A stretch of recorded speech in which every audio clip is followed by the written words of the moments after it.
In this video, let's fix the part load error in Fritzing. If you are trying to import a part or component into Fritzing and getting a part load error, then this is most likely the reason. This issue usually happens when you delete a part or component and then try to import the same file again into Fritzing.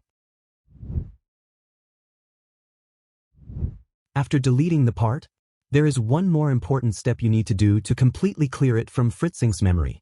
So, let me show you step by step. First, go to the Parts section. Then open Mine. Now, right-click on Mine and click on Save Bin. After that, restart Fritzing. Once Fritzing opens again, try importing the part or component once more.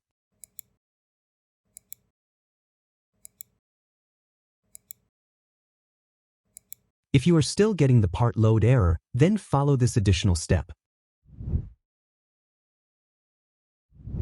Go to this location on your system.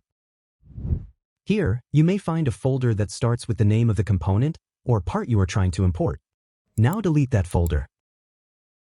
After deleting it, go back to Fritzing and try importing the part or component again. This time, the import should work successfully.